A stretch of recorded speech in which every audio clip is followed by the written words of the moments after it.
There's a moment in every great battle where everything hangs on a single decision. One choice, one move, one gamble that decides the fate of thousands. October 1st, 331 BC, the plains of Gaugamela. A Macedonian soldier stands in formation, shield gripped tight, watching the enemy lines stretch endlessly in both directions. Chariots fitted with scythe blades, cavalry that seems to have no end, war elephants swaying in the distance. Behind him, 47,000 men. In front of him, 250,000. His king rides past on horseback, young, fierce, unstoppable. 25 years old and convinced he's destined for immortality. The soldier wonders if today is the day that conviction gets tested. By sunset, one of the ancient world's greatest empires will be finished, and it won't be because of the side with more soldiers. This is Gaugamela, and this is how Alexander the Great earned his name. For 200 years, Persia had been the power. Egypt to India, the Mediterranean to the borders of the known world, wealth beyond imagination, an army that had crushed every opponent it faced. And Persia had humiliated Greece, invaded twice, burned Athens to ashes, made the Greek city-states look helpless. Alexander's father, Philip II of Macedon, spent decades plotting revenge. He unified the fractured Greek states, something people thought was impossible, built a revolutionary army, planned the invasion of Persia down to the last detail. Then, at his daughter's wedding, Philip was assassinated. The crown passed to his son. Alexander was 20 years old. Many thought he'd spend years securing his throne, dealing with rivals, consolidating power like any sensible new king. Alexander had other plans. Within months, he crushed rebellions in Greece, marched north and destroyed tribal threats, then turned east and announced he was invading Persia. Not preparing to invade, not considering it, invading now. His advisors must have thought he'd lost his mind. 3 years later, Alexander had already rewritten the rules of warfare. He crossed into Asia Minor and shattered a Persian army at the Granicus River, liberated Greek cities under Persian control, marched down the coast, conquering as he went. Then came the siege of Tyre, an island fortress, supposedly unconquerable. Alexander looked at the half-mile of water separating the mainland from the island and did something nobody expected. He built a causeway across the ocean to the island. It took 7 months. Tyre threw everything at his engineers, ships, catapults, burning vessels. Alexander kept building. When the causeway was finished, he rolled siege towers across it and took the city. Think about that for a second. An island fortress that had never fallen, and Alexander just built land to it. The audacity alone is staggering. Egypt came next. The Egyptians despised Persian rule and welcomed Alexander as a liberator. The oracle at Siwa proclaimed him the son of Zeus Ammon, divine, unstoppable. But Alexander had already faced the Persian king once before. 2 years earlier, at the Battle of Issus, King Darius III had brought 100,000 men to crush the Macedonian upstart. Alexander had 40,000. The battle was brutal, chaotic, and in the middle of it all, Darius panicked. He turned his chariot and fled, left his mother on the battlefield, his wife, his children, his royal treasures, everything. Imagine being the ruler of the world's greatest empire and running away so fast you abandon your own family. For Darius, it was the ultimate humiliation, and he couldn't let it stand. He needed to prove Issus was a fluke, that he was still the rightful ruler of the world. He would get one more chance. Darius chose his ground carefully. The plains near Gaugamela, in what is now northern Iraq. Flat, open, perfect for cavalry and chariots. But Darius didn't just choose the battlefield, he prepared it. His engineers spent weeks flattening the ground, removing obstacles, smoothing the terrain. Every detail designed to give his army maximum advantage. Then he issued the call to every corner of his vast empire. Persian cavalry, the finest horsemen in the east. Bactrian warriors from the steppes. Indian war elephants. Greek mercenaries willing to fight their own people for gold. And 200 scythed chariots. Weapons of terror, with blades extending from the wheels and yokes, designed to tear through infantry formations. Ancient sources claim Darius assembled 1,000,000 men. Modern historians are skeptical, probably closer to 250,000.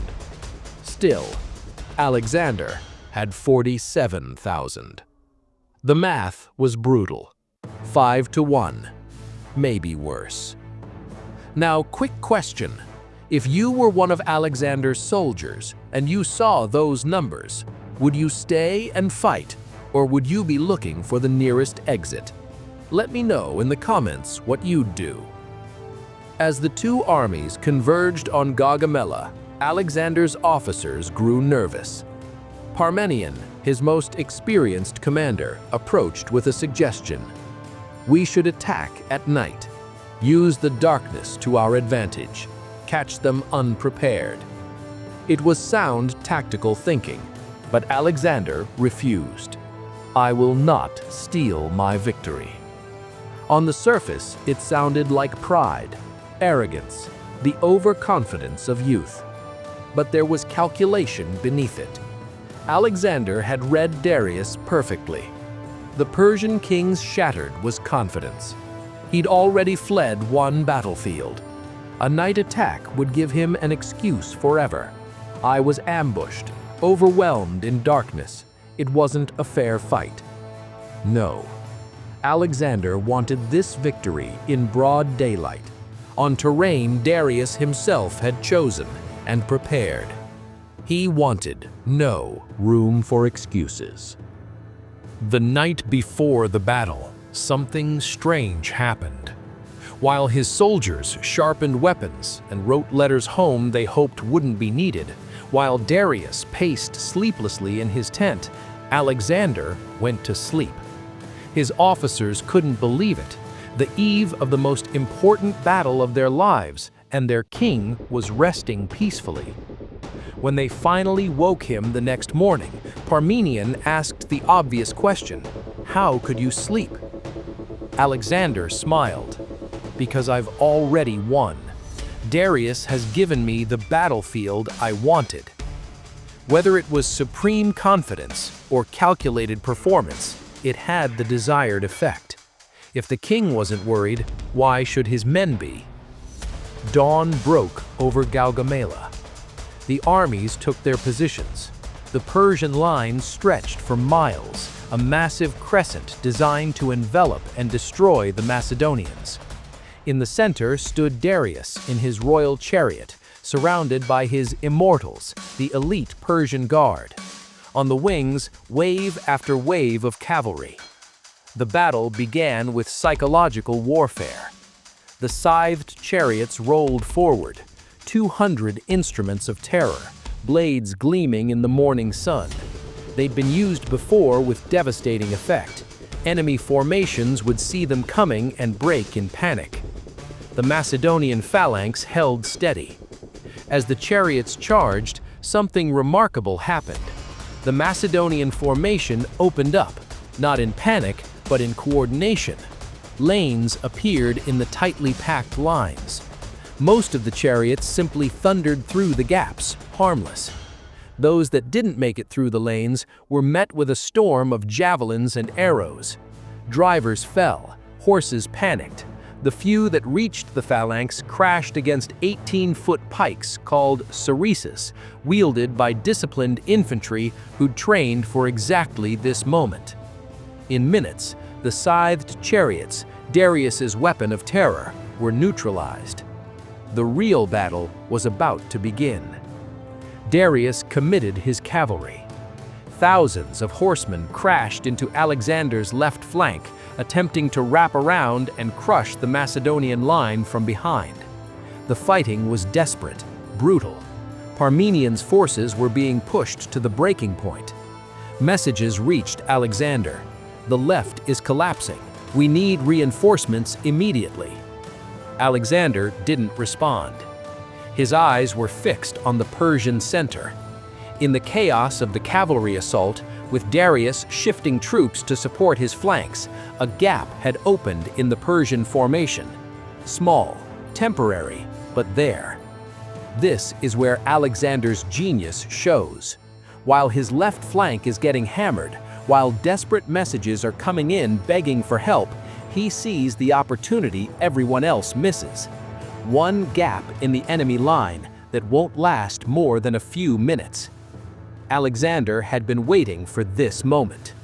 He turned to his companion cavalry, his elite shock troops, the finest horsemen in the world, men who'd followed him across mountains and deserts, who'd fought beside him in a dozen impossible battles. One word: now. Alexander formed his cavalry into a wedge and charged. Not toward the flanks to help Parmenion, not toward the weakened Persian cavalry. Straight into that gap in the center, straight at Darius. Alexander rode at the tip of the wedge. His armor caught the sun. Every eye on the battlefield could see him. That was intentional. His men knew the stakes. If Alexander fell, they all fell. They hit the Persian line like thunder. The Persian royal guard fought back fiercely. These were elite warriors, sworn to die for their king. They held nothing back. But Alexander's momentum was unstoppable. The companions drove deeper, carving a path of destruction through the Persian center. Closer and closer to Darius. The Persian king could see him coming. This young Macedonian who'd haunted his nightmares for 2 years, covered in dust and blood, relentless, unstoppable. And Darius, for the second time, broke. He turned his chariot and fled the battlefield. The effect was immediate and catastrophic. Once the king fled, the Persian command structure collapsed. Officers shouted conflicting orders. Units hesitated, then scattered. The cavalry on the flanks, still locked in combat, suddenly realized their center was gone and their king had abandoned them. Parmenion's battered forces rallied and counterattacked.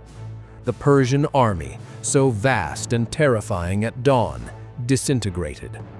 What followed was slaughter. Tens of thousands of Persian soldiers died in the retreat. Thousands more were captured. Darius escaped into the vastness of his empire, but he'd left everything behind: his army, his treasury, his authority. Alexander pursued but couldn't catch him. By nightfall, the battlefield was silent except for the sounds of the wounded and dying. 47,000 had defeated 250,000. The impossible had happened. Gaugamela didn't just end a battle, it ended an empire. Darius would survive another year, fleeing ever deeper into his former territories, until one of his own generals murdered him, hoping Alexander would reward him for eliminating his enemy. Alexander didn't. He gave Darius a royal burial instead. But by then, Persia was already gone. Within months, Alexander entered Babylon without resistance. Then Persepolis, the ceremonial capital, where 2 centuries of accumulated Persian wealth fell into his hands. Then Susa. City after city opened its gates rather than resist. The Achaemenid Empire, which had dominated the ancient world for 200 years, was finished. And Alexander kept going, east into Afghanistan, over the mountains into India, to the edges of the known world. His men would eventually have to beg him to stop, to turn back, because Alexander saw no reason to stop conquering. But Gaugamela was the moment. The day a 25-year-old proved that superior numbers mean nothing if you strike at the right place at the right time. The battle that transformed a Macedonian king into Alexander the Great.